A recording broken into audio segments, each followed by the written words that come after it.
Da da da! What's my good cheer? Welcome, everybody. Wow, I'm making up for yesterday. 10 minutes early. I'm on a roll. Let's keep that going. It is in that consistency that we get a little bit of a hint of a possibility, of a potential of maybe achieving something. You know, lots of times we give up way too soon. We can hack away at things and give 100%, but giving 100% in say a span of 7 days when it's supposed to be 6 months worth, and then just falling backwards, we beat ourselves up terribly. And sometimes I like to say, rightfully so. But then that's that negative talk to myself. And I think, that possibly one of those reasons why I don't cry over spilt milk is because I understand what those emotions can do to you, right? That something so frustration just grabs you and you can run with it. I talk lots of times about success and how it can like a snowball come down a hill and just pick up speed, pick up momentum, and pick up all the goodies along the way. But it's the same thing too in that crappy that we allow, that we step into, that we unintentionally bump into. Sometimes it's in that target, and that's the truth. I come from one of those families. I come from a very dynamic family. We had borderlines, impasse, we had narcissism. I think we had a little bit of that, when you enjoy seeing other people in pain, or you enjoy or get relief out of inflicting pain on others. It's a sad state. It's a sad story, but it's a story that just seemed like the norm in my life, and it didn't seem to bother me so much, right? Because I really didn't have a choice. It was kind of that spilt milk kind of situation. I didn't have a say. Right? I didn't have a say. Just be grateful I had a roof over my head and food on the table. And that was compoundedly instilled to me in a fashion that just was every day, was just constant. And, it was something that was just part of me at some point, that I didn't need anybody to tell me, right? That I just said that to myself. I've been taking in a few lessons again, and it's something that I do consistently, is pop in and pop out of this topic. I probably stay in the topic because I find it um, instrumental in healing and in resolving some of those issues, having a better understanding for myself. But also at the same time, it is really enjoyable because it's opening up understandings that I always had questions about. Those whys. Why? Right? And never have any of those whys ever answered. And then all of a sudden you get an answer, right? And that one answer, like that snowball, one answer leads to another. And I say, those goodies, those are the goodies. And you might not look at those things as goodies, but they so are. But I do things in baby steps here. I really do. It's called shadow work. I do it in those small steps, in those small digestions, because I know it benefits me. It makes it, like I said, I enjoy it, right? And a lot of people, most people, wouldn't even think to touch some of these topics just because of the way they feel it might imprint on them, or in drumming up those memories or that guilt or the shame, right? And God forbid you should find out that it was none of your fault, right? That it was just something that you stepped into. And again, not worrying or stressing over spilt milk. How hard is it to maybe go into that for a little while if it at this point is just spilt milk? The answers I have gotten in those contemplations, in those revelations, in those understandings, in those lessons, and in those great insights from people who are definitely more expert in these topics than I am, but in that repetition and in that repeat, right? Kind of getting there myself. But again, it's in those baby steps and in those small bites. And one of those topics, right, for me, which I find very triggering sometimes, right? Because that's where my pain lies. That's where my heartbreak and my betrayal and my need to forgive and not necessarily forget. I don't want to ever forget, because these experiences that I had and the understandings and the little healings in understanding these made it possible that possibly I can delve a little bit deeper, that possibly I can go in and help somebody else because I can put myself in their shoes because I was in their shoes, right? And it doesn't have to look anything like I went through. We're all going through unique experiences, but my experiences were probably no less as heartbreaking, right? Or no less frightening or shameful. Oh, right. And if you've been with me for any length of time, guilt and shame has been the steering wheel of my life, my entire life, and even to this day, even to this moment in my life experience, it stirs around me like a wind picking up leaves and litter, and it just circles around me, right? But understanding that sometimes, right, we have to sit in it to understand it. And we have to understand it to be able to move past it, absorb it, right? Just push it away sometimes, right? And that's part of the lessons too. So going back into this conversation about dynamic families and coming from a family who just in the experiences of living in the same under the same roof that we rub off on each other, and then you come into the topics and right, the labels, and not just the labels, but in the systematic picking apart and putting back together that which we've just labeled. We're moving into a world now.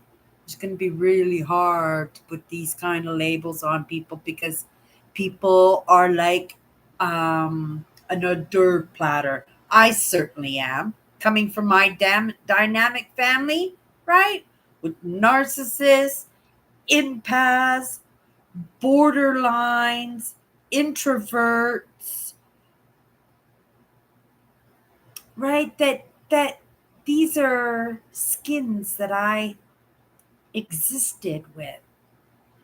And I don't know where I picked the idea up. Maybe it was in my parents' decision of free choice for the kids. I've given that some thought. But we were able to pick and choose.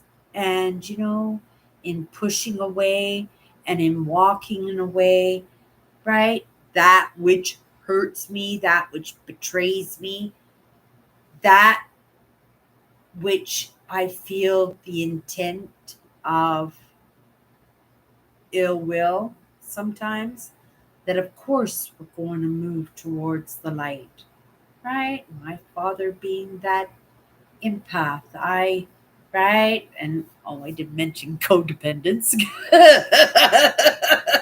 right? I was so codependent on my father because he was my lighthouse. He was my safe space. My mother would try and have a sense of control over herself, when it came to me, when I was in the presence of my father, right? Part of that show, part of something I understood, and I couldn't even begin to imagine how I drove my father crazy with that. Right? He'd go away for months, and if I got whipped that he was coming home, I'd stand at that door until he actually walked in, and nobody would get a chance with him because, right? Oh my goodness, hell's over because dad's home again, right? And this was a difficult way to live. It really was, but I have to appreciate that everybody in that family had a difficult time. My father, who had that need to take off himself, and he was able to escape for a few months, a few times a year, right? Those odd times when I thought that he was sending me to my aunts in another town out in the bush. They were trappers, and they'd send me out to stay with my aunt and uncle, over the holidays, or, when he'd just come home from fishing and I'm looking forward to spending time with him, and right. And all of a sudden I'm being shipped out for a little bit of time with an aunt who rubbed me too. Yet it wasn't necessarily just for me. I just didn't understand as much as I was having a difficult time. These people that I was, and these souls, because, right, as much as I didn't understand it at the time. I understand a little bit better now that, as much as they rubbed badly on me, I rubbed just as badly on them, right? But I didn't have any understanding, and they did. And that's where the forgiveness has to come in. It has to come in, and in that recognition that it has to come in, you know I delve, and in delving I find evolution to be able to fill that space where I can just say it's just their evolution. They just have not gotten to that point yet, and is right. And also that idea, that the ones that I cared for the most, that possibly I didn't mean as much to them, right? That I was the light, that possibly I brought something to their light, possibly, right? And I don't want to get too far ahead of me without that evidence, with only those serendipities and those ant whispers and those dust and paper balls and leaves blowing around me, right? That I pick up these things. But, right, these topics, they come into my life, and narcissism is a big one. It's been a big one since I stepped in the door. And right, it has been a topic of the year, the topic probably of the decade, maybe. But it's whoever or whatever giving us the heads up in where we shouldn't be heading in.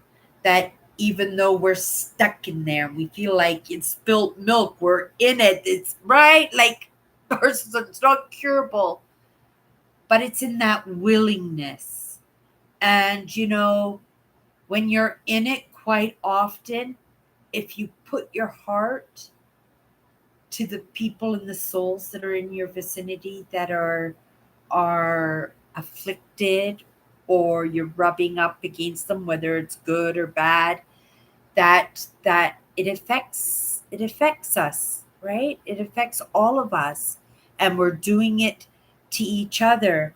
And so sometimes it's best that we don't do it at all. We just, right? Just because we can doesn't mean we should, right? In that in that controlling, we'll call it controlling, in that controlling and in that very passive sometimes relationship, because we don't want to stir the pot. We don't want to draw the attention to ourselves. We don't want to have those red flags and that crazy town directed at us, that sometimes we become a little bit tolerant of not just what's done to us, but what's done to others. And, I could very easily hold that, against my father, whose only responsibility was to make sure that his kids got through it okay, right? And because he knew, right? And that's where my problem lays, because I understand I'm going to get magnetized right back into those same kind of situations unless I have those lessons under my belt. So, in that self parenting and in that taking the baby steps and going back into narcissism every few months for a few days, that yes, it's going to trigger me. In the moment, it doesn't feel so great. But in that understanding, there's resolution, and right, I'll still have to go back into narcissism. I think it's an ongoing for, at the very least, for the generations that have been coming through. Going forward, it is in the experiencer's experience that whoever, whatever, is going to be able to make those adjustments, right? There is no excuse, right, for not understanding, right?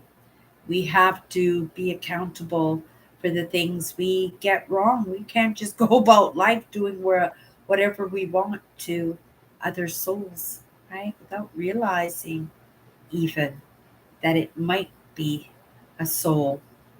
And I go about now that every person that I bump into, even if, right, call them sleepers, right?